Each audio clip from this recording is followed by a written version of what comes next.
pessoal! Estamos iniciando mais um episódio do nosso podcast Acessibilidade em Alta. Eu sou Gisele Ibe, apresentadora deste podcast. Vou iniciar me descrevendo, como de costume, para o nosso público que tem deficiência visual. Eu sou uma mulher de 35 anos, pele clara, cabelos castanhos escuros, ondulados, com algumas mechas loiras. Estou toda encasacada hoje porque ainda faz frio aqui em Porto Alegre, no Rio Grande do Sul. Então estou vestindo uma blusa de gola preta, por cima um blusão azul e um colete preto e mais um casaco comprido, sobretudo azul, porque eu tenho bastante frio mesmo, e uma calça jeans e uma bota preta. O nosso estúdio é o mesmo de sempre, atrás de mim paredes pretas, à minha direita cortinas pretas, com a televisão reproduzindo a logo do podcast Acessibilidade em Alta, que já está descrita no episódio inicial. Em volta do estúdio, uma fita de LED azul iluminando, uma mesa na cor de madeira clara, 4 cadeiras pretas em cima da mesa, pires pretos, xícaras pretas, uma térmica de café, uma garrafa de água também na cor preta. E aqui à minha frente, o nosso convidado especial, um dos poucos homens que já recebemos aqui no Acessibilidade em Alta. São tantas mulheres entrevistadas na maioria dos episódios aqui, mas eu tenho uma grande satisfação em receber pessoas tão representativas e especiais como o Moisés, que hoje vem aqui nos contar sua trajetória, sua história. Então, Moisés Bauer, muito bem-vindo, obrigada por aceitar o nosso convite. Eu vou pedir para que tu dê um oi para o pessoal e também faça uma breve audiodescrição. Olá a todos que estão nos assistindo. Olá, Gisele, muito obrigado pelo convite, pela oportunidade de estar aqui contigo, com o teu público, nesse canal de grande relevância aqui para o nosso segmento de pessoas com deficiência, né? Tratando de acessibilidade, de protagonismo, de inclusão, de incidência política, de participação. É uma alegria. Bom, eu sou um homem de 46 anos de idade, pele branca, tenho já o cabelo um pouco grisalho, tenho cabelo castanho, originalmente, uso barba bem aparada, bem feitinha, e que também já aparece os grisalhos na própria barba. Uhum. Hoje eu estou vestindo uma camisa social branca, por cima dela um suéter em tons de azul, e por cima de tudo isso ainda um blazer de couro preto, e vestindo calça jeans e um sapato preto. Moisés, é muito interessante porque eu também, por mais que tenha a baixa visão, tem vários detalhes que a minha visão não consegue registrar, captar. Então, na descrição dos nossos convidados, aí eu também aproveito para reconhecer, para perceber como vocês estão vestidos. E acontece muito aqui no Acessibilidade em Alta de coincidir de que a gente esteja parecidos, com as cores parecidas. E hoje E azul. me chamou a atenção que tu está de azul e preto e também está bem encasacado. Exato. E eu também hoje escolhi vir de azul e preto, não em homenagem ao Grêmio. Tu és colorado? Não. Não, sou gremista. Eu também sou gremista, Mas então sou pronto. gremista, mas o Grêmio não está merecendo homenagem no momento. Mas sim, porque hoje senti de usar essas cores e estamos em sintonia. Já começamos bem, isso me deixa bem alegre.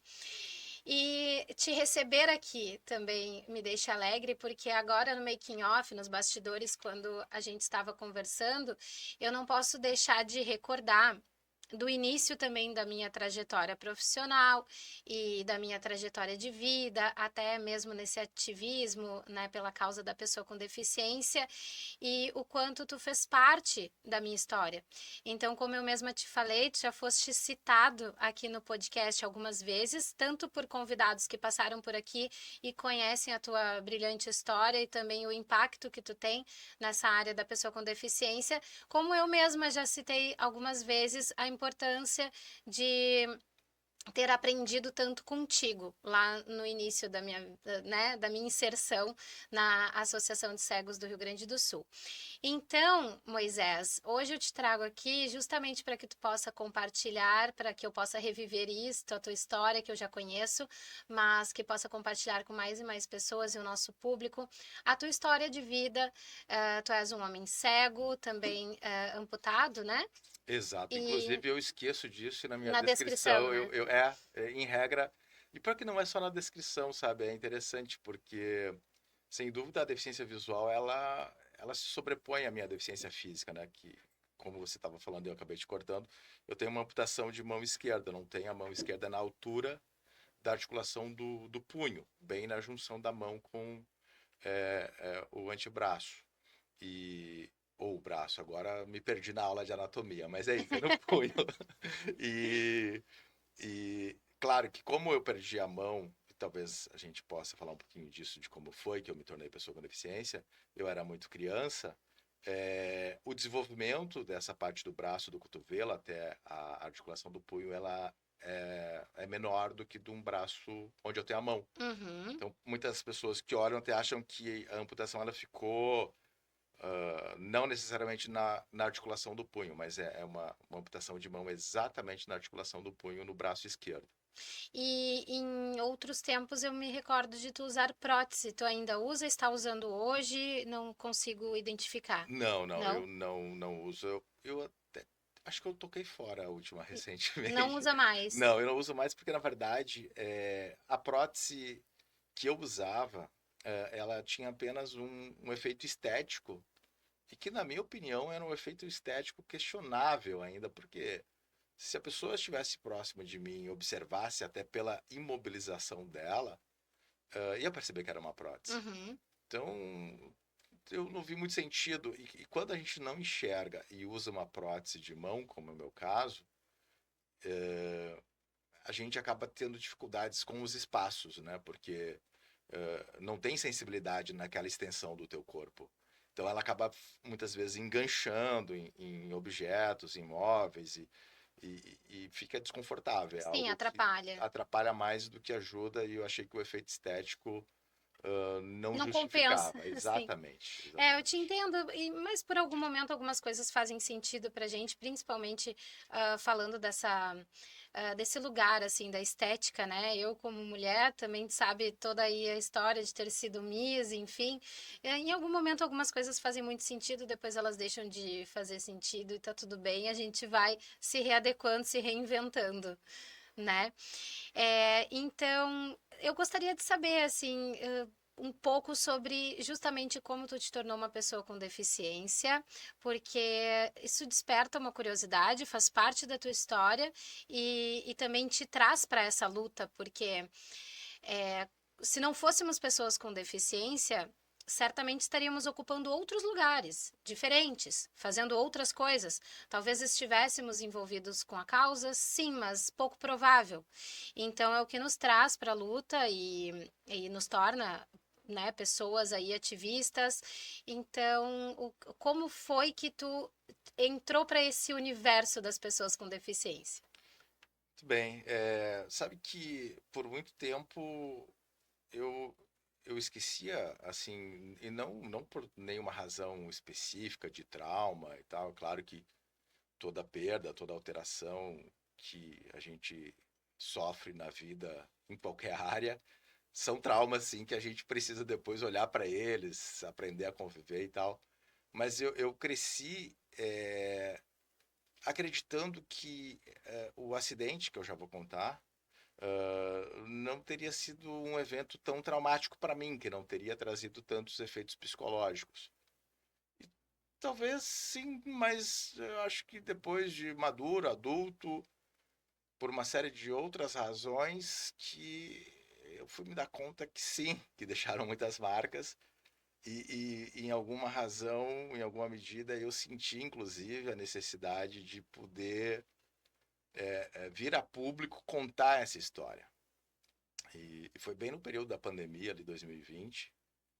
Eu ensaiei um projeto assim de canal no YouTube onde eu sentia justamente a necessidade de falar, e um dos primeiros vídeos que eu coloco era justamente a história de como eu me tornei uma pessoa cega e sem uma das mãos, até esse é o título que eu coloco no vídeo, porque eu me dei conta que muita gente que convivia comigo não conhecia essa parte da história. E talvez não conhecia porque eu não dava oportunidade de falar, ou porque as pessoas tinham algum constrangimento de perguntar, e, e eu achei que era importante compartilhar esse momento. Talvez aqui no nosso dia, aqui na nossa conversa, eu não vá reproduzir exatamente todos os detalhes daquele vídeo, que lá tinha 15 minutos, Sim. mas tem 15 minutos, mas eu vou contar com a mesma tranquilidade que eu contei lá, porque realmente não me incomoda falar. Mas é um vídeo que ainda está disponível. Está disponível, sim. Então a gente vai deixar aqui no O link linkzinho depois, da né? descrição do vídeo para que as pessoas possam acessar o teu canal também. Ele é ativo? Está ativo, está Está ativo. ativo e tu tens alimentado o canal? Não, faz muito tempo que eu não Certo. coloco nenhum vídeo. Mas o pessoal pode acessar os Pode, conteúdos pode. Tem. disponíveis, isso é Tem pouca interessante. coisa disponível. Acho que não tem 15 vídeos disponíveis, assim. E nenhuma sequência, não tem nenhum. Não é nenhum projeto como Acessibilidade em Alta, por exemplo, que eu te cumprimento, Ah, te obrigada. parabenizo, porque realmente acho que a importância é tu ter um projeto e tu ter a persistência enfim, essa história do canal, e que já vou contar na minha história, tinha muito talvez a necessidade naquele momento da minha vida, por um processo mesmo de autoconhecimento, eu poder falar para o mundo, para também, de alguma forma, eu me ouvir, porque eu acredito muito que os processos de autoanálise, de terapia, psicoterapia, tem muito disso, né? No momento que tu vai botando para fora, tu vai se ouvindo também. E organizando as ideias, né? A gente vai, acho que percebendo novas questões quando a gente se ouve, quando a gente reorganiza as ideias e consegue colocar, por exemplo, dentro de um texto ou dentro de um vídeo com início, meio e fim. Eu estou como aluna do curso de orientação mobilidade, Braille e audiodescrição, o Comba, na URGS, Sim. e no módulo de orientação e mobilidade nós lemos um dos teus artigos contando a tua história. E para mim foi muito emocionante. É um texto muito bonito, muito organizado e que traz diversas reflexões. Então, acredito que também faça parte desse teu processo de autoconhecimento. Sem dúvida, na verdade, esse texto especificamente, ele me foi solicitado e eu lembro que quando eu escrevi, eu estava assim, acho que no meio da agitação, até finalizando a dissertação do mestrado. Eu te juro que não é por não ter dado importância, mas eu não consigo nem lembrar exatamente o que que foi, o que eu registrei ali, entendeu? Mas certamente foi a minha história, se não toda ou parte do que eu vou contar para vocês agora, para ti. Perfeito. Bom, eu nasci numa cidade que infelizmente está muito conhecida nas últimas semanas, que se chama Praia Grande, Santa Catarina, em razão do Sim, acidente do balão, do balão. né? Praia Grande é uma cidade muito pequena, na divisa com o Rio Grande do Sul. Fica na região dos cânions, que na parte de cima da Serra é Cambará do Sul, embaixo é Praia Grande, então uma região lindíssima. Não é à toa que gerou toda essa comoção e muito fomento no turismo para a história, a prática do balonismo, né? Porque as pessoas, quando estão sobrevoando a cidade ali de balão, elas conseguem, de um lado, enxergar a serra, com a sua beleza natural, nossa Serra Gaúcha aqui, e de outro, enxergar o mar, né? Porque Praia Grande está no pé da serra, mas está a 30 quilômetros rodando de carro da praia, em Torres, o Passo de Torres. Então eu nasci ali, é uma cidade pequena. Hoje talvez tenha 7, 8 mil habitantes, na minha época menos ainda, né? Nossa, eu não podia imaginar que era tão pequena É bem assim. pequena, uma cidade bem pequena. É um bairro. É um bairro. De Porto Alegre, É, muitos bairros talvez tenham muito muito mais mais. pessoas, Sim. exatamente. E, e eu cresci ali, na verdade, até os 8 anos de idade, enxergando perfeitamente, brincando livremente no meio dessa natureza, tomando muito banho de rio. É, era uma criança muito ativa, muita iniciativa, e, e, e aproveitei muito a liberdade aquela vida saudável de uma cidade do interior, com toda essa beleza natural que tinha ali. E tenho as imagens de todas aquelas paisagens muito vivas ainda na minha memória até hoje.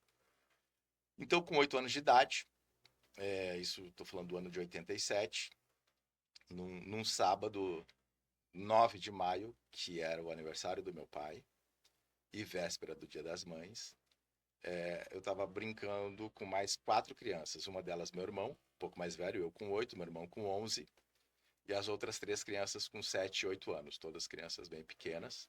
Nós estávamos brincando num terreno ao lado da minha casa, que era um terreno abandonado da prefeitura da cidade. Por que abandonado? Esse terreno é exatamente na região bem central, porque é uma cidadezinha pequena, mas ele estava bem no centro, em frente à escola do município, a principal escola na época, é uma escola de ensino médio, e, e ali era uma garagem da prefeitura. E eles tinham justamente desocupado o terreno para começar a construção da sede administrativa, que hoje é exatamente a sede da prefeitura da cidade, ao lado da casa dos meus pais. E, e esse terreno ficou muito tempo, então, sem ocupação e com um monte de coisas velhas abandonadas ali. E ali era o nosso parque de diversões, né? Um terreno com um monte de peças, de motor de caminhão, de enfim, tu pode imaginar de quinquilharia de coisas que sobraram do que um dia foi um almoxerifado e uma garagem de prefeitura, estava ali. E nesse parque de diversões nossos, não tinha muro, não tinha nada, tudo liberado. Nós encontramos nesse sábado, que era início de inverno, objetos que nós não sabíamos o que era. E esses objetos, eles pareciam assim um caninho de antena de TV, vamos imaginar assim, porque ele era realmente cilíndrico, formato de um cigarro.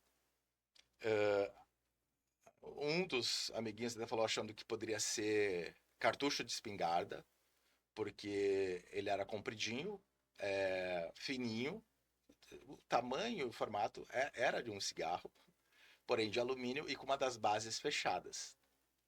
Eu, quando vi aquilo, imaginei Curioso. eu imaginei que era alguma peça de motor, de caminhão, que tinha vários motores abertos, um monte de peças velhas assim. Brincando com aquilo, para um lado e para outro, inclusive botávamos na boca, no lábio inferior, e assoprava, achando que era Um um canudo? garoto, exatamente. Até que daqui a pouco, 2 deles já começaram a meio que se desentender, que um queria os brinquedinhos, o outro não queria dar. E aí o meu irmão, que era o mais velho da turma, não, para, ninguém vai brincar com isso. Pegou e recolheu. E um deles ficou brabo e foi lá vasculhar nas coisas para ver se achava mais daquilo. E achou uma lata fechada, cheia desses objetos. E essa lata era uma lata redonda, tipo aquelas latas de cera de assoalho de casas, que antigamente era muito mais comum. E elas vinham todas de pezinho, então imagina todos os cigarros ali de pezinho, né, nessa lata redonda. E entre esses objetos tinha um pó de madeira, serragenzinha bem fininha, e que era justamente para amortecer uma na outra, para elas não ficarem tendo contato no Para não transportar. terem impacto. Isso. E, e esses objetos, que já sabe a minha história, sabe que eram dinamite, eram espoletas de dinamite. A dinamite, na verdade, ela é uma massa inflamável, né, que com qualquer contato de fogo ela vai pegar fogo, mas o que explode mesmo eram esses objetos, as espoletas de dinamite que a gente estava brincando, sem saber o que era. E, como era inverno, nós tínhamos uma fogueirinha pequena ali, e estava com fogo. Nós estávamos aquecendo água, coisa assim. Era exatamente 4 tijolos. A fogueirinha, vocês crianças Nós, mesmo, crianças, brincando, fizeram. exato. Que eram 4 tijolinhos, formando assim um quadradinho. E dentro alguns pauzinhos ali Vida de queimando. interior. Exatamente. E aí um desses meus amigos que chegou com a lata, abriu a lata, viu que elas estavam ali dentro, mas tinha a serragem no meio delas. Ele foi em cima do fogo para largar aquela serragem no fogo. E aí, quando ele foi virar a lata, caíram algumas espoletas no fogo. Não caiu, explodiu imediatamente. Eu estava próximo. Quando caiu, eu me abaixei e fiquei de cócoras perto do fogo para juntar umas que tinham caído do lado do fogo. E foi justamente nesse momento que explodiu. Provavelmente, não tenho lembrança precisa disso, uma delas já estaria na minha mão esquerda, por isso que tirou a mão, Uhum. e atingiu mais o rosto e a visão, porque eu estava realmente agachado de cócoras em cima do fogo quando explodiu. E após a explosão, tu ficou desacordado. Na hora, completamente desacordado. Depois eu tenho alguns flashes ainda de primeiros atendimentos no hospital da minha cidade, que a minha tia, a irmã da minha mãe, era enfermeira, eu lembro dela falando comigo. E depois alguns flashes no deslocamento que a gente foi levado para Criciúma, a 100 quilômetros de Praia Grande, Uhum. porque o estado era bem grave, a gente ficou com queimadura, eu e o meu irmão principalmente foram os mais atingidos. Ficamos com queimaduras de segundo e terceiro grau em 70% do corpo. E a gente ficou 10 dias na UTI em Criciúma. E os outros 3 tiveram queimaduras, alguns ferimentos leves, mas lesão permanente mesmo fomos eu e meu irmão. Eu com a cegueira e a amputação da mão esquerda, e meu irmão teve a amputação da perna direita, abaixo do joelho. E aí Somente a amputação da perna, né? foi, Sim. foi. Eu pus a perna mecânica hoje, a Sim. prótese, dirige, tem uma vida bem Ativa ativa, normalmente. tranquila, felizmente. E, bem, aí eu costumo dizer, e essa é uma das reflexões do meu vídeo lá no YouTube, ou aqui no YouTube, né? É. Que para mim essa história toda que eu sintetizei um pouco, mas a essência dela é essa aqui, é que a vida da gente ela muda e pode mudar no milésimo de segundo, né? É no milésimo de segundo que a gente nasce, é no milésimo de segundo que eu me tornei pessoa cega, foi no milésimo de segundo. É no milésimo de segundo que eventualmente a gente ganha numa loteria, Uhum. ou que é, é, acontece qualquer fato e a gente muda totalmente. E será também num desses milésimos de segundos futuros que a gente vai partir dessa para uma outra dimensão. Uma outra fase. Como a gente conversava também aqui nos bastidores, né? Exatamente. Então, é, eu acho que nada na vida acontece por acaso. Eu não tinha a menor noção o que era me tornar uma pessoa cega. O primeiro contato que eu tive com a cegueira e com o Braille foram alguns meses depois, quando eu estava em tratamento ainda no banco de olhos aqui em Porto Alegre. Isso logo após a recuperação do acidente, tu ainda criança ou já anos Não, não, não, depois? logo após, no mesmo ano, assim, eu fiquei em Criciúma aproximadamente um mês, depois ainda com algum acompanhamento médico dos curativos, mesmo dos ferimentos no hospital em Praia Grande, e já ali no segundo, terceiro mês, tratamento oftalmológico no banco de olhos aqui em Porto Alegre. Uhum. Aí vocês se mudaram pra cá ou vinham para Não, tratamento? eu primeira vinda para morar em Porto Alegre foi um ano, um ano e pouquinho depois do acidente, em 88, que eu vim estudar no Centro Luiz Braille, desculpa, no Instituto Santa Luzia, Uhum. para aprender o Braille e tal. Não quis ficar em internato de jeito nenhum, eu tinha ali 8 anos de idade. Aí a minha mãe e a minha irmã, que era mais nova que eu, os dois menores, viemos, né, com a minha mãe para cá. E o meu pai e meus dois irmãos mais velhos ficaram lá em Praia Grande, a gente ficava naquela ida e vinda a cada 15 dias e tal. Mas eu fiquei só 6 meses morando aqui em Porto Alegre em 88, onde eu aprendi o Braille no Santa Luzia. Mas é, o, o, o tratamento, o primeiro contato com a ideia de ficar cego, ela foi vindo aos poucos, assim, né? Primeiro foi quando numa desses retornos de Porto Alegre a gente parou em Osório para visitar uma freira que é muito amiga da família e que estava morando em Osório, ali numa casa religiosa ligada à Igreja Católica em Osório, e que ela nos apresentou o Padre Enio, que era um padre cego e ele que me mostrou o Braille e tal. E eu não estava entendendo muito bem, né? Era uma criança de 8 anos, 9 anos, que estava tocando no Braille e de repente se deparando. A minha imagem de pessoa cega da época era o cego que tinha na novela Rock Santeiro. que tinha um cego na frente da igreja pedindo esmola, tocando violão. Ah, eu acho que eu lembro. Eu não assisti a novela porque eu nasci em 89, mas eu lembro desse personagem, já vi nas Então, reprises. então para mim aquela era a imagem que eu tinha de cego. Sim. Aí E a depois, sociedade também tinha exato. essa imagem de cego, né? E aí depois esse contato com o padre ali, que foi muito rápido assim, e aos poucos a gente foi tomando consciência do que estava acontecendo comigo, né?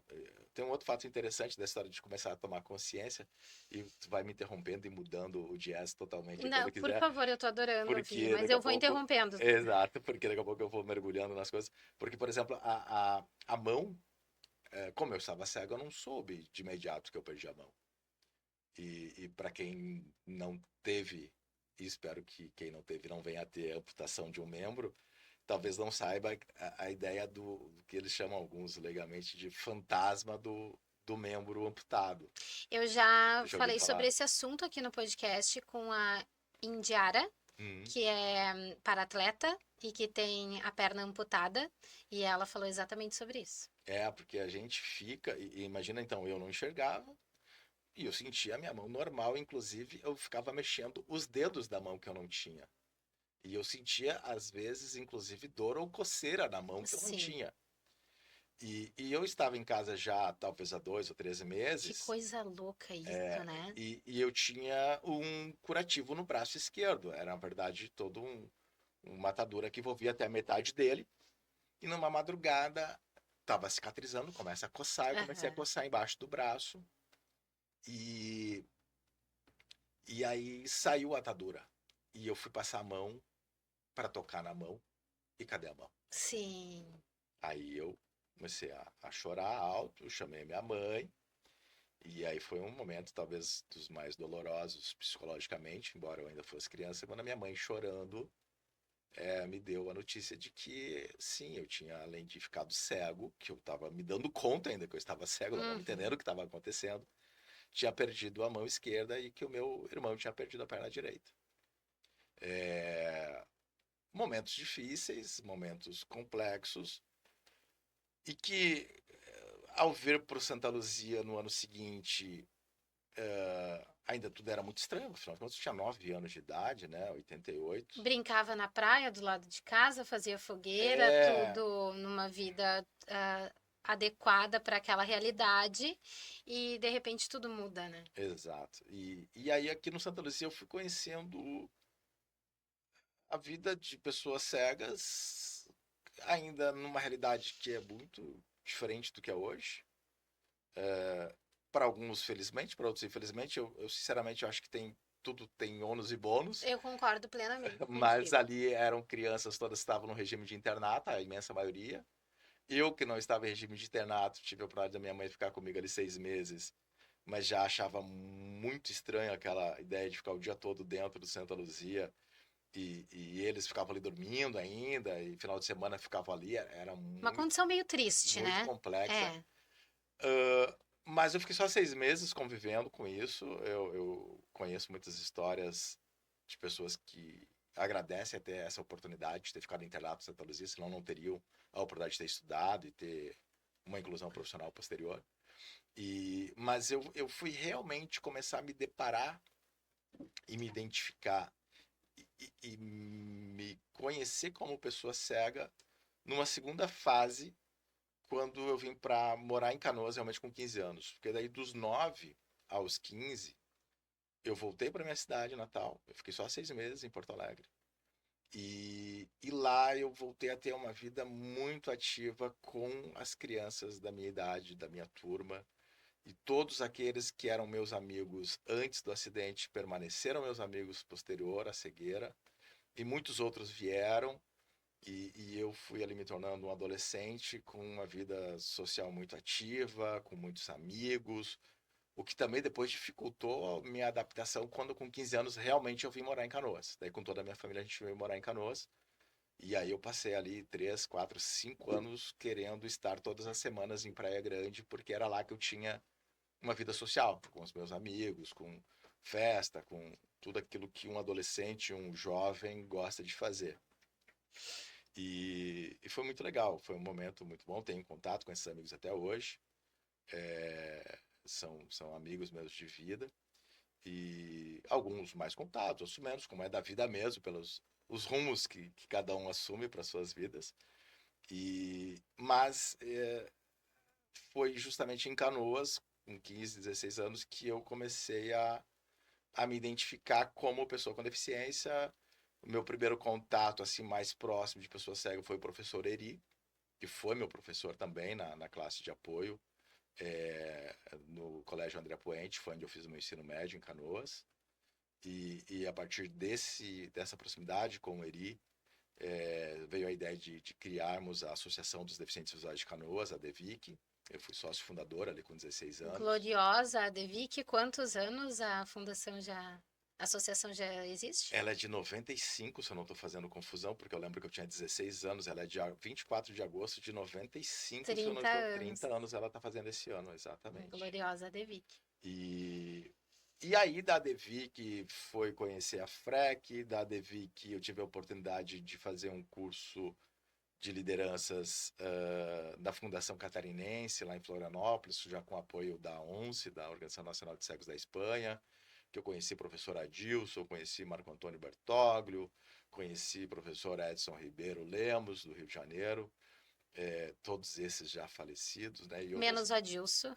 Adilson Ventura, não, o Ah, professor tá. Adilson Achei que. Ventura. Tá, Ventura. Que a gente fala de professor Adilson, me veio o Adilson Colassoli. Exato, não, o professor Adilson Ventura. Ah, perfeito. O Colassori, que depois se tornou um amigão também, foi mais tarde, Num nessa outro época. momento. Eu acho que nessa época talvez o Colassori estivesse até fora de Porto Alegre. Não tenho certeza. E Essa foi a época de tu encontrar as tuas referências. exatamente começar a entender que, além de estar numa condição de pessoa com deficiência, mas especialmente na cegueira, que é o que mais me marcou, tanto que por isso que na descrição eu esqueço de falar da mão, é, eu entender que havia aí sim, primeiro, o quanto eu aprendia em conviver com outras pessoas cegas. Porque daqui a pouco a gente parte de um princípio, eu acho que essa é uma fala interessante para aquelas pessoas cegas que não se sentem ou não se sentiram ainda encorajados ou não tiveram a oportunidade de conviver com outras pessoas cegas. Quando a gente é uma pessoa cega, como eu fiquei lá 6 anos na minha adolescência, longe, em Praia Grande, sendo pessoa cega, sendo a única pessoa cega praticamente da cidade. Até tinha uma ou outra, mas assim, a gente não tinha convivência e tal, cada um isolado e tal. É, a gente não acredita que pode fazer algumas coisas. Então, assim, eu lembro que e o pessoal fala muito, eu sei que andam falando bastante aí do meu churrasco. Inclusive, tem um dos vídeos lá do YouTube que é eu fazendo churrasco. Teu churrasco é Eu famoso, tinha muita. Moisés. O Ah, pessoal fala então, bastante. então vou me E convidar para um tá churrasco. convidada. Tem um vídeo do YouTube onde eu também mostro lá como é que eu faço churrasco e tal. Na verdade, qual é a ideia? Eu gostava muito de fazer churrasco, gostava muito de comer churrasco e gosto, né? Mas eu imaginava que uma pessoa cega não poderia fazer. É o momento também da desconstrução do capacitismo estrutural. Porque Exatamente. por mais que sejamos pessoas com deficiência, por várias partes da nossa existência fomos capacitistas com nós mesmos. Exatamente. Então, eh, foi justamente convivendo com uma outra pessoa cega que ele disse que fazia churrasco e eu me encorajei a fazer o churrasco. Foi convivendo com outras pessoas cegas que eu entendi que o computador era uma ferramenta importante, que fui aprender a usar computador com sintetizador de voz. Na época, mal estava surgindo o DOSVox, enfim. Eh, Outro exemplo que eu dou assim, quando surgiu o iPhone, todo touch, né? A gente acostumadinho lá com os Nokias, lá com tecladinho de relevo. E eu achava, será que eu vou conseguir? E aí, olha como Eu capaz. achava que não ia também. E aí eu com uma mão só, eu ficava achando, não, eu não vou ter como. Como é que eu vou segurar o telefone com uma mão só, ficar tocando na tecla, mexendo na tela, melhor dizendo. E aí os amigos que já estavam usando há algum tempo, cegos, não, tem como, vem aqui, tem isso, tem aquilo. Então essa convivência, ela foi me mostrando muito. Então, acho que é importante esse tipo de reflexão aqui que a gente está fazendo, porque foi a partir da vinda definitivamente para morar em Canoas, da aproximação com o Eri, depois a criação da DEVIC, a conhecer outras pessoas do movimento de pessoas cegas, compreender o quanto nós tínhamos e temos de pautas a serem defendidas.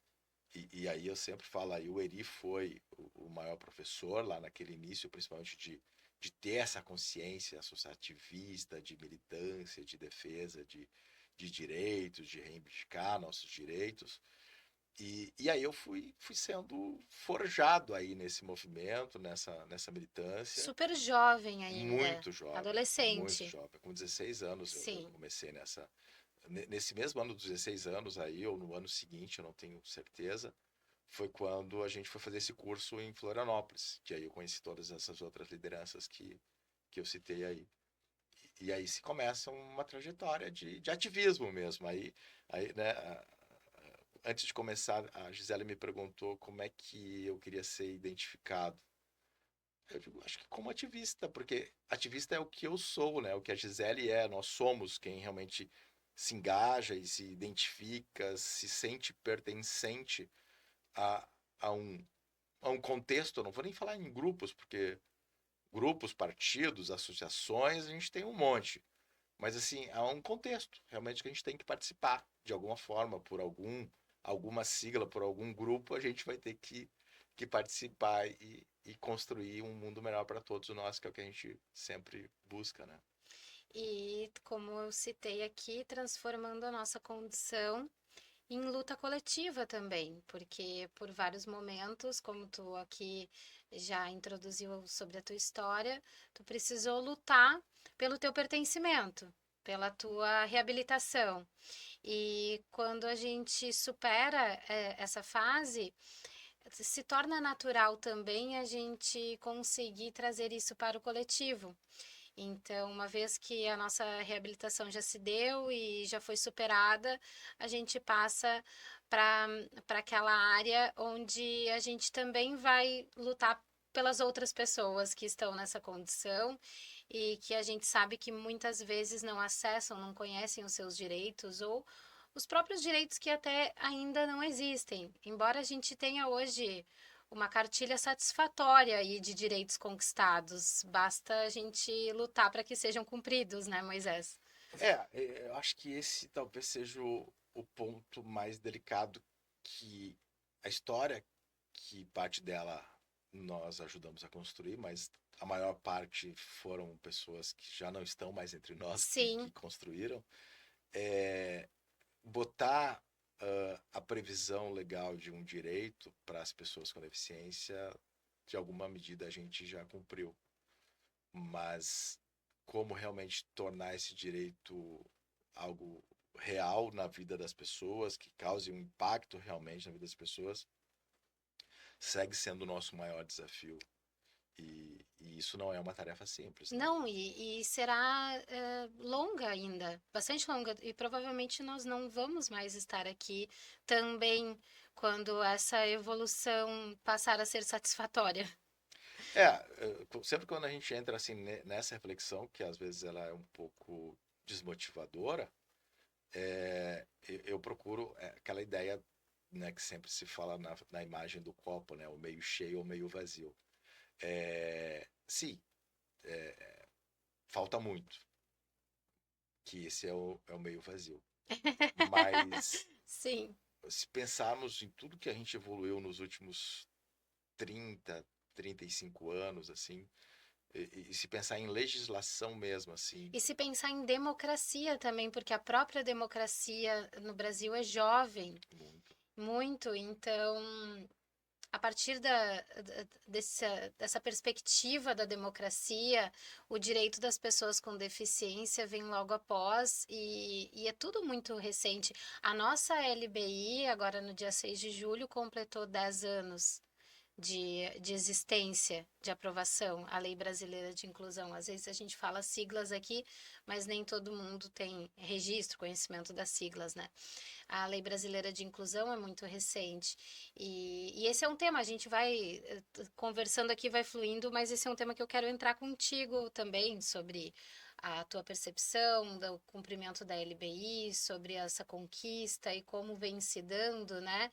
A aplicação da Lei Brasileira de Inclusão mesmo aqui no nosso país. Mas antes disso, eu gostaria de entrar na parte da tua trajetória como ativista, porque até aí tudo começou, buscou tuas referências, mas então até aqui eu sei, pelo menos eu sei que tu acumula diversos cargos, posições e espaços de representatividade. Então gostaria que tu falasse sobre essa parte da tua trajetória também. É, a minha trajetória no movimento e depois em algumas funções públicas, Profissionais, né? ela começa realmente aí nesse momento da criação da DEVIC, da conclusão do meu ensino médio, que aí eu vou para o curso de Direito. É, Aonde tu cursou direito, eu fiz Moisés? Direito na Uniriter. Na Uniriter. Na Uniriter.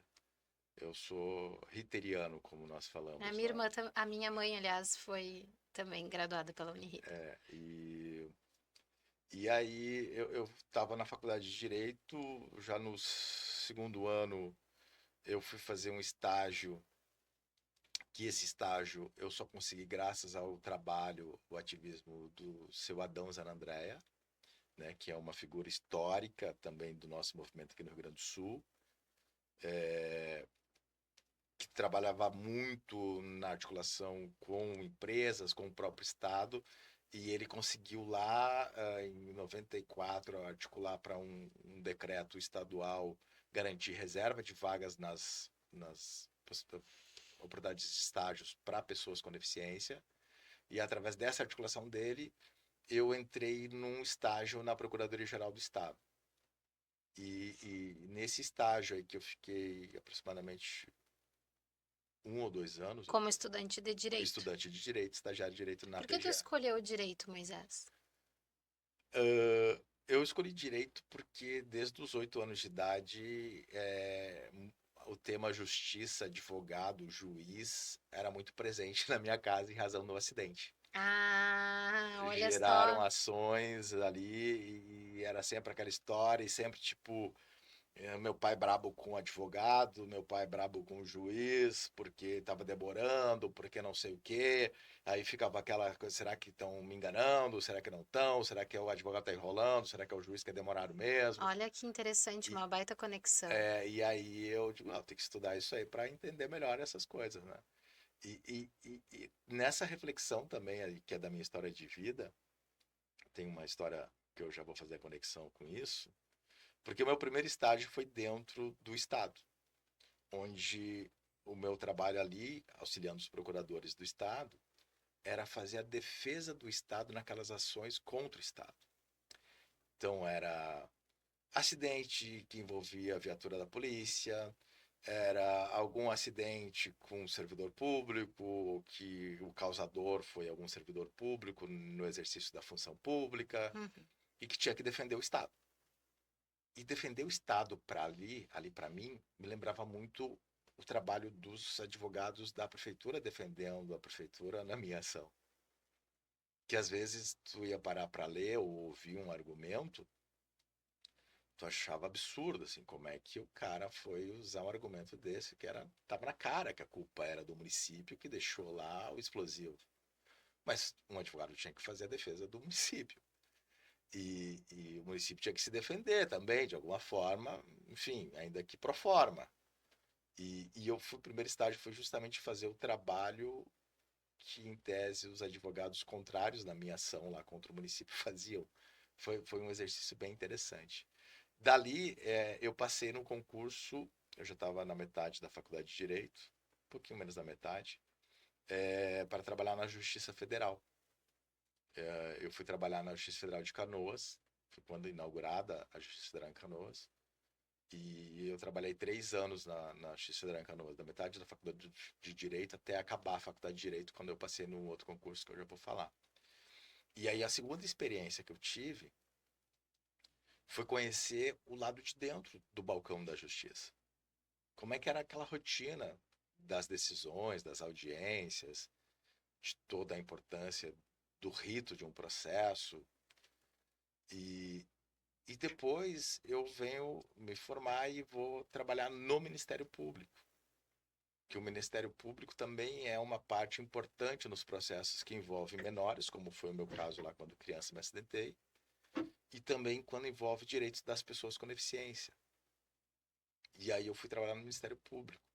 E aí logo em seguida, assim, ainda estava rolando as ações minhas contra o município, eu me dei conta o quanto essas experiências na Procuradoria-Geral do Estado, dentro do Judiciário e depois no próprio Ministério Público, a minha própria experiência como parte autora lá enquanto criança em razão do acidente, puderam me dar um conhecimento amplo, global, assim, integralístico, vamos falar assim, de um processo judicial. Porque quando a gente está só de um lado, a gente quer que tudo se resolva só de acordo com a nossa intenção, a nossa vontade.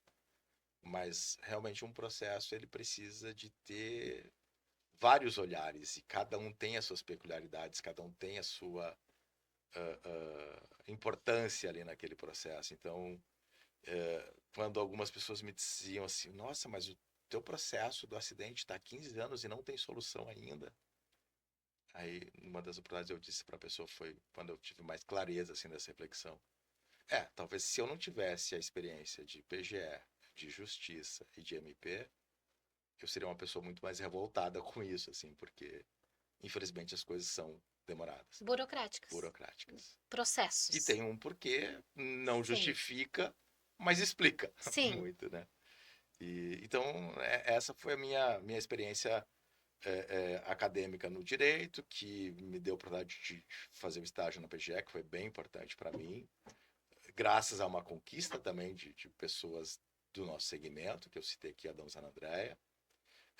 Depois eu tive a oportunidade de ser concursado da Justiça Federal por 3 anos, e depois eu entrei no Ministério Público como assessor jurídico, já o cargo em nível superior. Concurso público também.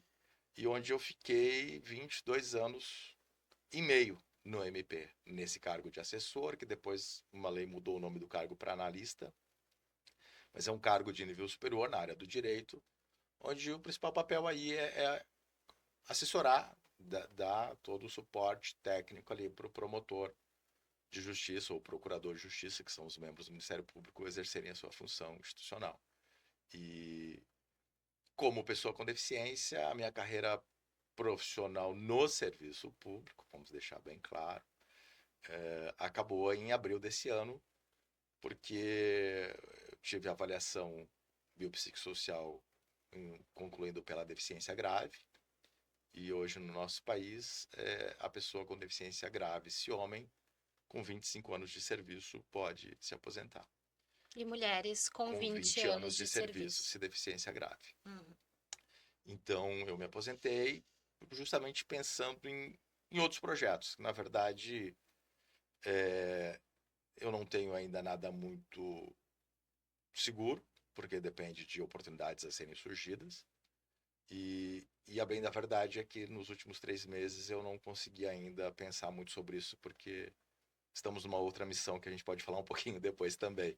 Mas, assim, da minha carreira profissional mesmo, foi basicamente estágio na Procuradoria-Geral do Estado, 3 anos na Justiça Federal e 22 anos e meio no Ministério Público do Estado do Rio Grande do Sul. Mas é importante, acho também, ressaltar que nestes últimos anos tu foste cedido, né, Moisés, para a Secretaria de Justiça e Direitos Humanos como diretor de Direitos Humanos do Governo do Estado.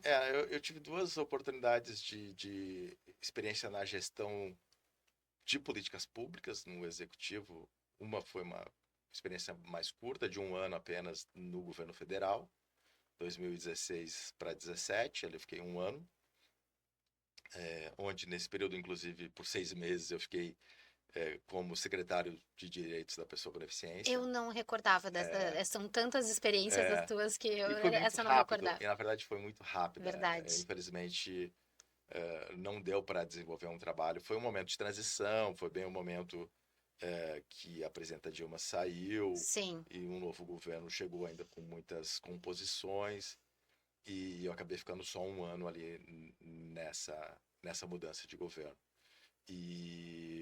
Mas foi uma experiência muito rica, muito interessante também.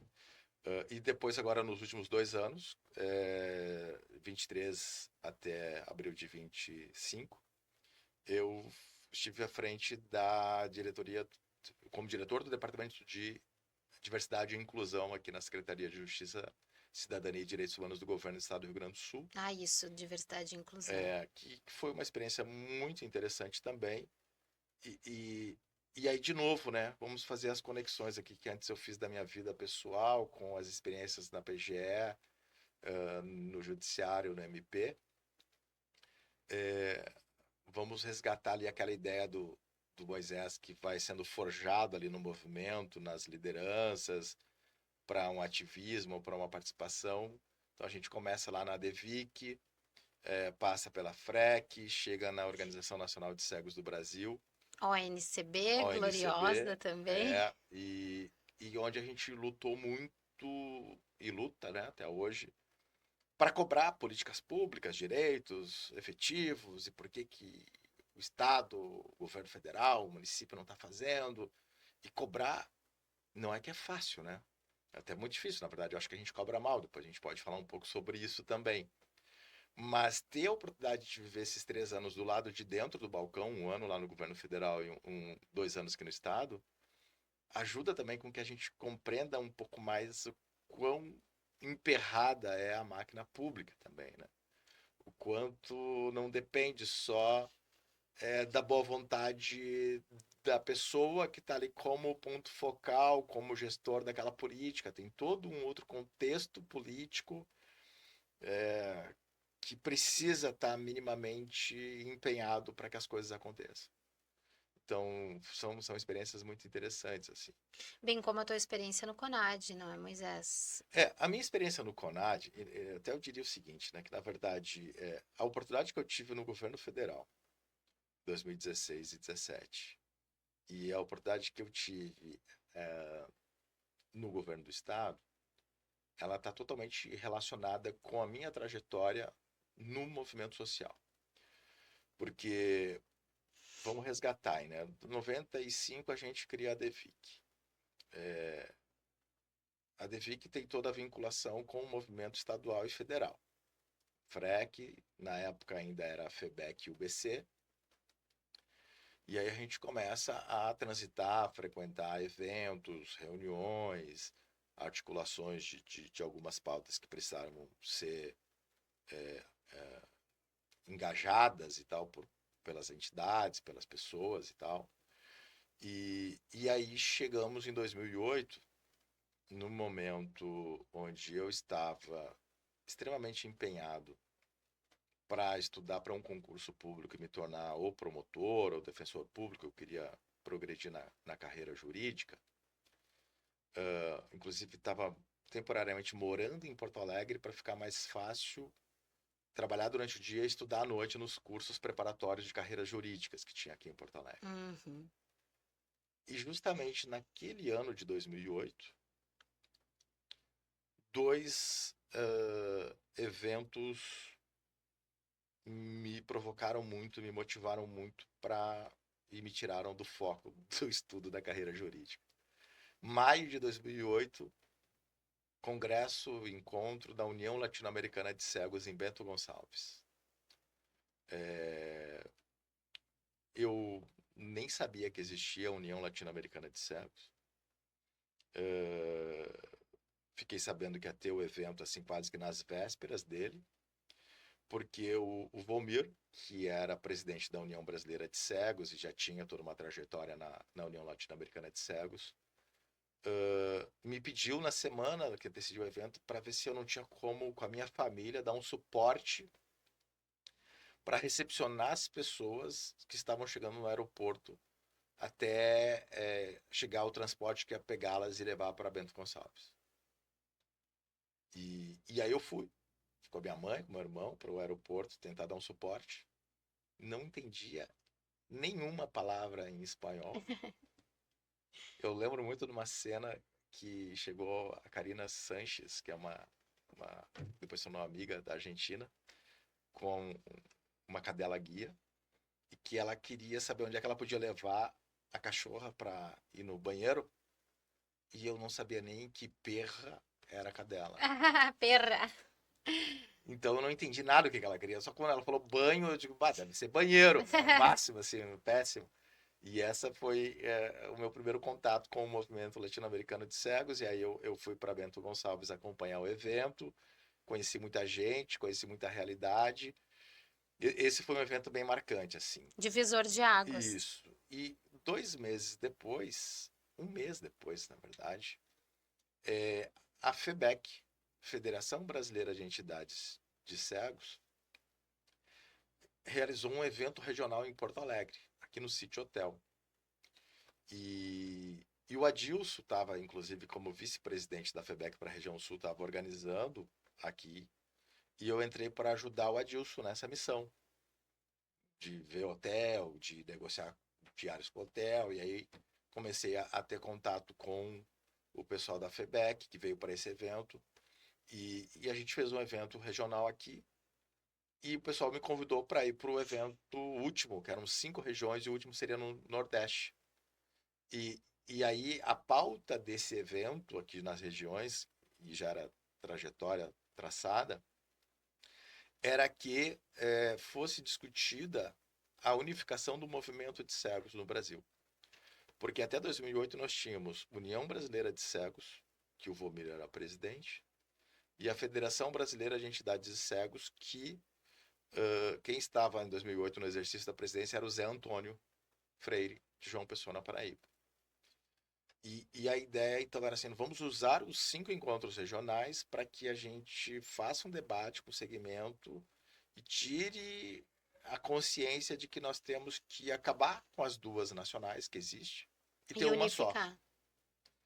E aí se tinha umas conversas, uns grupos já para pensar uma proposta de estatuto para sendo trabalhar nesses eventos. E aí me chamaram para ajudar nisso também no estatuto.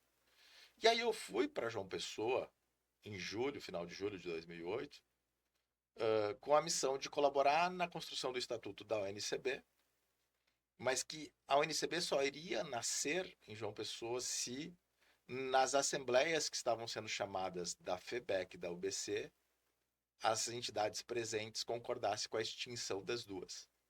Então a pauta era ter 3 assembleias em João Pessoa. Uma assembleia da UBC para extinguir a UBC, uma assembleia da FEBEC para extinguir a FEBEC e uma terceira assembleia para criar a Organização Nacional de Cegos do Brasil. E eu fui para João Pessoa com essa missão, colaborar no estatuto, tinha colaborado na organização do evento aqui da região sul. A assembleia da ONCB, da declaração da ONCB, ia ser no domingo, o evento estava acontecendo desde sexta. Sábado acontecerá a extinção das 2 e domingo ia ser a criação da ONCB, 27 de julho de 2008.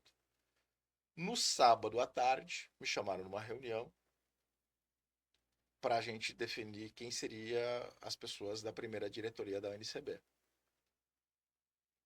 E eu juro, assim, eu não tinha a menor pretensão e muito menos a impressão que poderiam cogitar o meu nome para alguma função.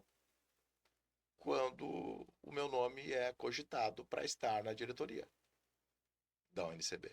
Eram 5 diretores. E eu, na hora, na frente de todos ali, disse que eu precisava pensar um pouco. Que eu não estava preparado, não tinha essa intenção. E aí, quando eu saí dessa reunião, eu fui abordado por 2 amigos que disseram que eu não poderia dizer não.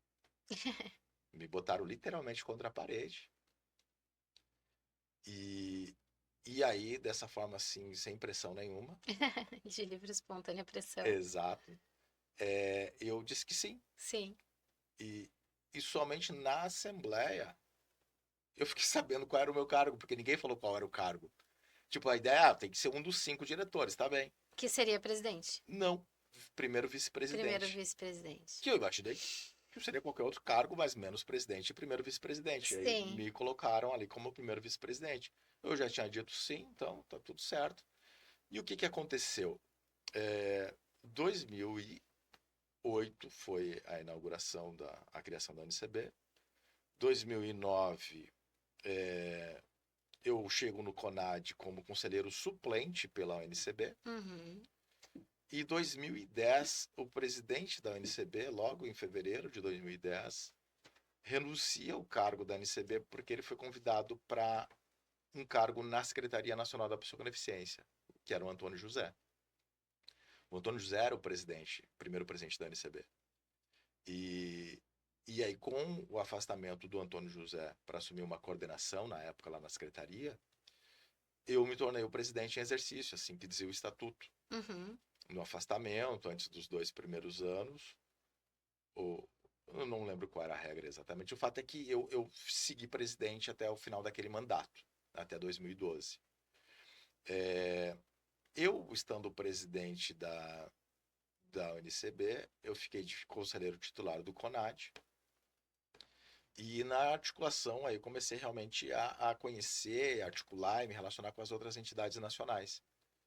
E aí, 2011, tem eleição para o CONAD, e a gente entende que tem que ter um nome da sociedade civil alinhado, de grupo, para postular a presidência, e eu me coloco à disposição.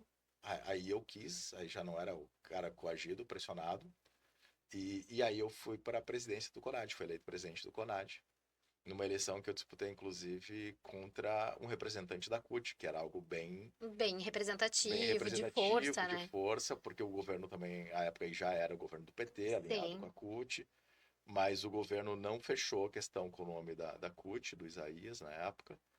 Então o governo, Cego também? não, Não? cadeirante. Cadeirante. Ali o governo votou tanto nele quanto em mim, assim, alguns Aham. ministérios nele, outros em mim. E, e dentro da sociedade civil também teve votos para os dois, né, claro. Mas sabe o que me chama a atenção? Hoje, como eu até falei aqui na audiodescrição, eu tenho 35 anos. É, atualmente presidente do Conselho Municipal dos Direitos da Pessoa com Deficiência aqui de Porto Alegre, o CONDEPA, enfim, algumas outras atuações. Mas sempre me chamou a atenção, sempre tive como uma referência para mim, principalmente porque te conheci no início da minha vida profissional, né, no meu primeiro emprego, porque eu saí do estágio na Assembleia Legislativa, era um estágio do ensino médio, e o meu primeiro emprego, a minha primeira entrevista de emprego mesmo foi contigo.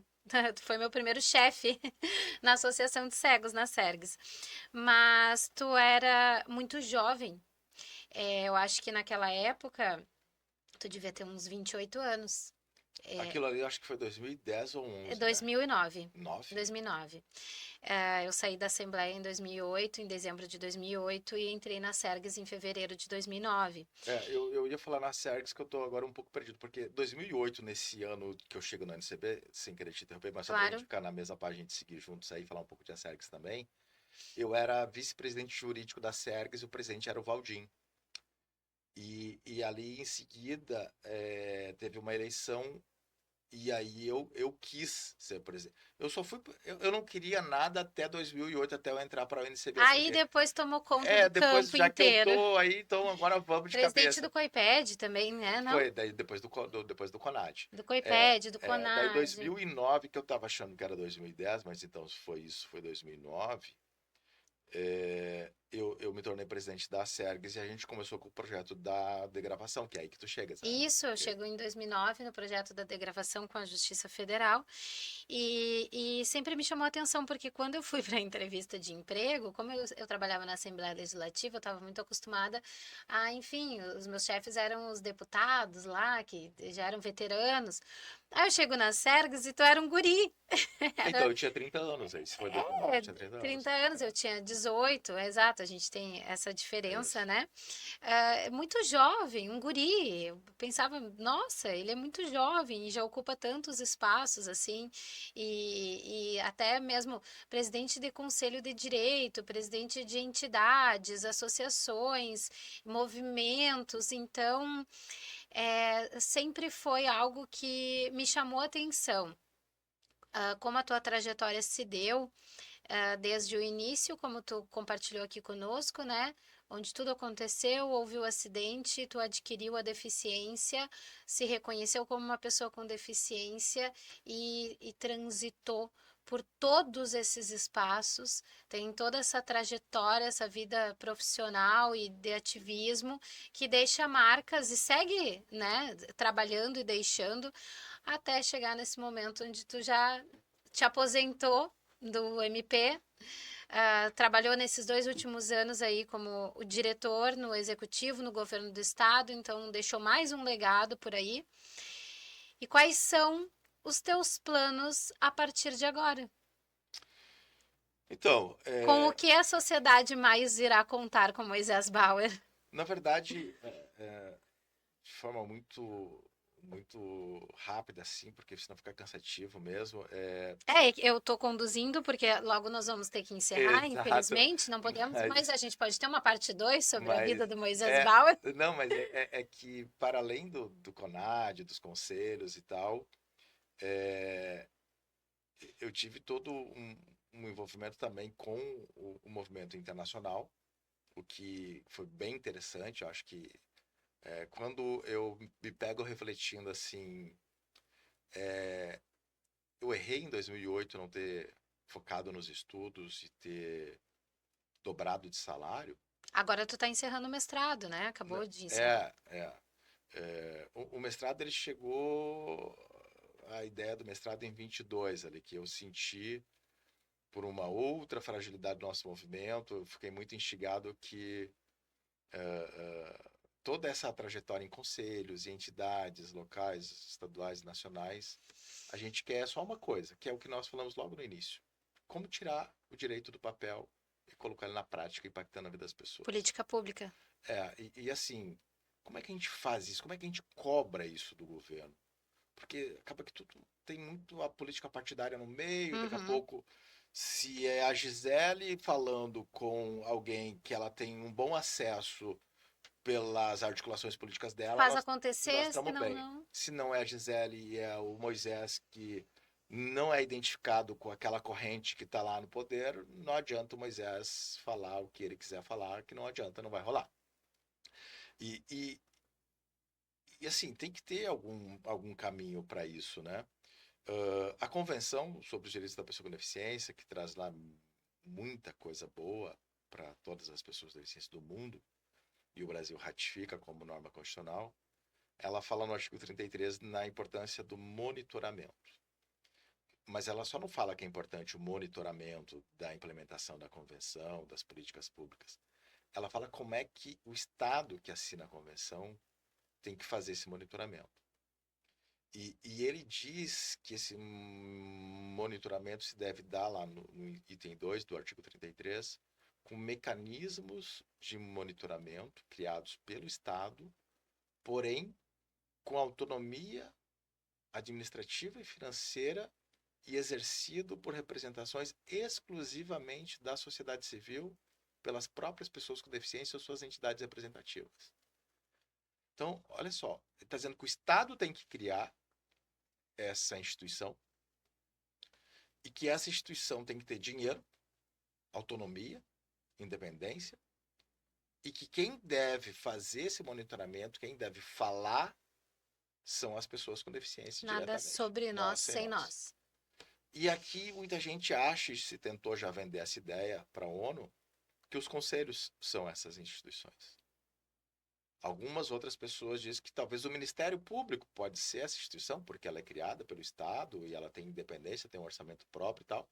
Só que no Ministério Público não é a sociedade civil e não são as Uhum. pessoas com deficiência que estão lá.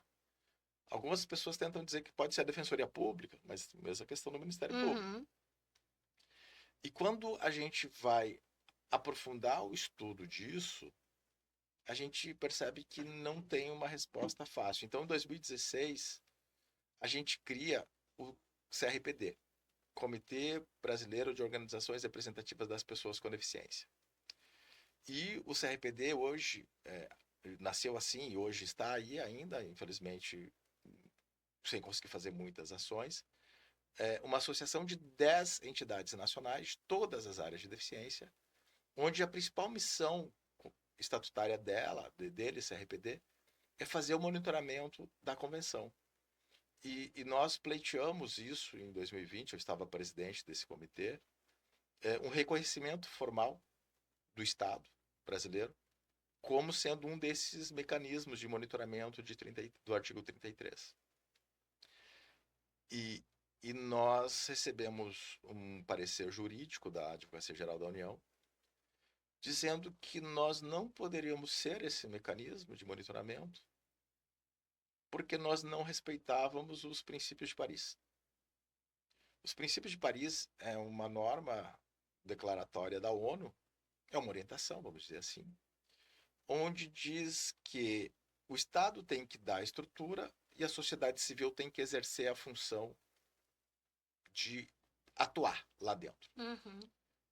Então, no primeiro momento eu não entendi, depois de muito estudo, inclusive no mestrado, porque daí eu fui Mestrado em políticas públicas? Não, o meu mestrado foi em Direitos Humanos, Direitos humanos. e a minha pesquisa foi exatamente entender, a pergunta para a resposta é como é que... Numa pesquisa acadêmica, tu sempre busca a resposta para uma pergunta, o problema de pesquisa.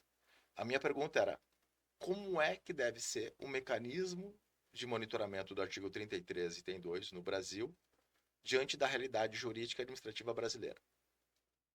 Então, eu tenho que pegar tudo que a ONU, que outros países aplicam no mundo sobre esse tema, fazer uma conexão disso com o nosso ordenamento jurídico e tentar chegar a uma resposta. E se tem uma resposta, e tem, na verdade, estava na minha banca do mestrado o professor Marcos Rolim. Foi pela URGS? Não, foi pela Ritter também. Ritter também. O Marcos Rolim, ele diz o seguinte, que responder a pergunta do meu problema de pesquisa foi relativamente fácil. Como é que tem que ser? Agora, a pergunta que fica no ar, talvez para uma tese de doutorado, é o porquê que não se faz? Porque, assim, é isso. Basicamente, eu poderia te dar de uma forma muito singela aqui, e quem é estudioso pode daqui a pouco se remexer na cadeira, tá me ouvindo? É como se nós tivéssemos os nossos conselhos só com a sociedade civil. O conselho é criado pelo município, pelo estado ou pela União Federal. Esses entes, eles têm que dar estrutura, que muitos não dão nem para os nossos conselhos paritários. Tem que dar um orçamento próprio. Mas os conselheiros que vão votar, deliberar, vão trabalhar para fiscalizar se as coisas estão acontecendo ou não, é só a sociedade civil. E o que nós costumamos entender, e que o parecer da AGU lá em 2020 não foi claro para o CRPD, é porque ele se limitou a dizer que não respeitava os princípios de Paris. O que ele queria dizer com isso, porque nós éramos só a sociedade civil. Então, na minha cabeça, até então, respeitávamos o princípio de Paris. Porque o princípio de Paris diz isso aí, que é fiscalização da sociedade civil. Mas é que diz um pouco mais que isso. Que o Estado tem que se responsabilizar por essa metodologia. Isso. Então, como nós éramos uma associação privada, não poderia ser reconhecido. Por outro lado, o Brasil é um dos poucos países do mundo que não tem nenhuma instituição de direitos humanos que respeite os princípios de Paris integralmente. Nem o Conselho Nacional de Direitos Humanos. Justamente porque ele é paritário. Porque no Conselho Nacional de Direitos Humanos, como nos Conselhos Estaduais de Direitos Humanos, em regra, o Estado, pelos seus representantes, estão ali votando junto com a sociedade civil. Então, bom, tudo isso para te dizer o quê? O que o Moisés pensa agora daqui para com essa bagagem toda? Eu tenho muita vontade, assim, mesmo de seguir estudando esse objeto de pesquisa, assim, essa linha que envolve a participação das pessoas com deficiência na construção de políticas públicas, o monitoramento da convenção, da legislação, que é o papel da sociedade civil, e isso me convida muito a conhecer outras realidades fora do Brasil, por mais que a gente leia, mas talvez de poder talvez estudar fora, assim, gostaria muito de estudar fora, não sei se vou conseguir essa oportunidade, não tenho ela nem a caminho, assim, nada desenhado.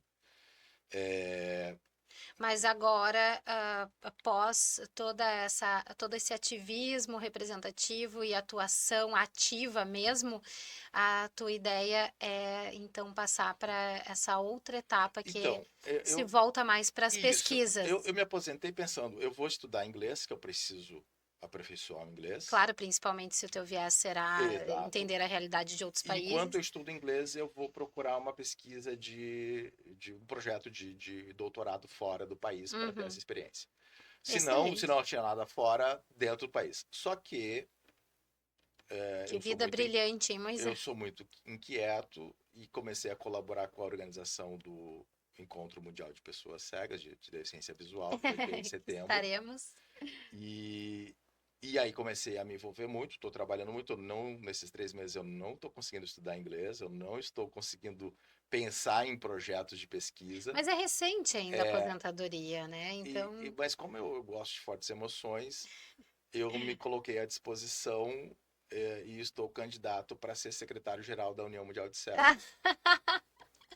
ele não para mesmo. Então, pode Então, ser que em setembro eu venha a ser eleito, pode ser que não, é uma mas eleição. faz algum sentido também com agora essa trajetória internacional que tu pretende percorrer, Sim, né? inclusive, na verdade, nessa necessidade que eu sinto muito intimamente de conhecer outras realidades para trazer isso para o país, assim, Uhum. tanto no que diz respeito à legislação, quanto eventualmente de cultura mesmo, assim, eu acho que é um momento, e estar eventualmente se confirmado eleito na Secretaria-Geral da União Mundial de Cegos, eu acho que abre uma série de oportunidades. E nesse sentido, eu acho que vale resgatar eu falei assim, se valeria a pena que em 2008 eu estava estudando, ter trocado lá uma carreira jurídica para o movimento. Qual é a reflexão que eu faço já há algum tempo sobre essa decisão que eu tomei lá em 2008? Tipo, vou mergulhar no movimento e azar da carreira. Muitas vezes eu achei que eu fiz errado. Muitas vezes eu me questionei. Tipo, poxa, eu poderia estar numa condição econômica melhor, num outro contexto até para incidir melhor, mas as oportunidades o, de conhecer realidades, de conhecer As trocas. as trocas como eu falava lá do início, nós falávamos lá com 15, 16 anos, que eu conheci outras pessoas cegas, agora eu tô falando de conhecer pessoas cegas e instituições e políticas Pelo públicas mundo. pelo mundo, exatamente. Uhum. Então, eu acho que essas bagagens todas não tem dinheiro de salário melhor em carreira jurídica que pague, sabe? Reconhecimento, prestígio em qualquer posição profissional, não, realmente não tem o que pague essas experiências sociais que a gente se permite ter e pessoas que a gente conhece, histórias que a gente conhece, compartilha. Eu concordo plenamente contigo. Então, agora eu tô nesse momento de ver para que lado o vento vai soprar. É ótimo, é tão E bom ter liberdade, né? exato, e tô feliz, tô bem, bem mesmo. Moisés, quem está feliz sou eu em te receber aqui no Acessibilidade em Alta, um projeto que é caro para mim, mas tu que és uma pessoa cara para mim também, que eu tenho imensa, assim, ilimitada admiração e gratidão também por ter participado e contribuído tanto com a minha história, por ser uma referência para mim e te ter aqui nesse projeto, te ouvir falar, mesmo que por pouco tempo, pouco mais de uma hora, é tanta coisa para ser dita, né? E eu quero deixar aqui as portas do Acessibilidade em Alta abertas para que tu possa retornar e compartilhar mais conosco sobre os teus projetos atuais, futuros, contar mais sobre a tua trajetória. Muito obrigada, de coração, Eu por que estar agradeço, aqui. Jale. Eu espero que eu não tenha te confundindo com tantas idas e vindas, e para um lado e para outro, Não a jamais, ti e e eu aos nossos vou. espectadores aí, mas foi legal, foi bom passear nessas recordações todas aí. Te agradeço muito pelo convite, pela oportunidade, estou sempre à disposição. Eu vou reassistir esse episódio e mais do que isso, até aproveito, é um momento importante te receber aqui e ainda trazer a ótima notícia que eu já te dei aqui nos bastidores, de que a partir da próxima semana, o Acessibilidade em Alta também será transmitido, reprisado, na Rádio Web União, da União de Cegos do Rio Grande do Sul. Então, esse episódio será o episódio de inauguração do Acessibilidade em Alta na Rádio União. Acho extremamente simbólico e assim interessante, porque aqui tu traz muito sobre a história da tua cegueira e das pessoas cegas, inspirações e conhecimento que com certeza o público que acessa a Rádio Web União vai poder tirar muito proveito, assim como eu estou tirando e os nossos espectadores aqui do Acessibilidade em Alta. Nós vamos deixar aqui no link da descrição do vídeo também as formas de acesso à Rádio Web União, dá para baixar o aplicativo, pelas lojas virtuais, também dá para ouvir pela Alexa, e pelo próprio site que ficará aqui na descrição. Eu peço então para quem nos ouve pela rádio também que acesse no YouTube o nosso canal do Acessibilidade em Alta, se inscrevam no canal, curtam, comentem, porque nos ajuda muito a também levar essas mensagens adiante para que cheguem para mais pessoas, compartilhem esse episódio. Muito obrigada mais uma vez, Moisés, obrigada por estarem conosco, até o próximo episódio e tchau, tchau!